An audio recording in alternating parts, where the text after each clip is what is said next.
મસ્ત એક TLM બનાવ્યું. આપણે બનાવી જોડે રહી. તો આ એકમના સ્થાને કઈ સંખ્યા છે? 7. દશકના સ્થાને 2. હવે આ દશકના સ્થાને જે સંખ્યા છે 2 એની સ્થાન કિંમત કેટલી થાય? કેટલી થાય? અને દશક એકમના સ્થાને જે સંખ્યા છે એની સ્થાન કિંમત સંખ્યા પોતે 7. હવે આ બંને સંખ્યાનો બે ભેગી કરીએ તો કેવી રીતે સંખ્યા કઈ બને? કેટલી બને? એકમ દશકને ખબર પડી? તો એમને એમ જુઓ, હું સંખ્યા બદલું.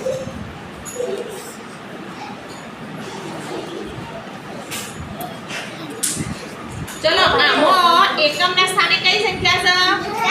4. અને દશકના સ્થાને 2.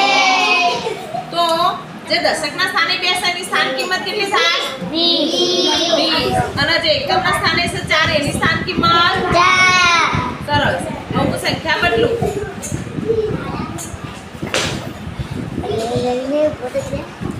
ચલો આ કેટલા લખ્યા છે ભાઈ? 6. ચલો એકમના સ્થાને કેટલી હતી? દશકના સ્થાને 6. જો આ દશકના સ્થાને 6 છે એની સ્થાન કિંમત શું થાય?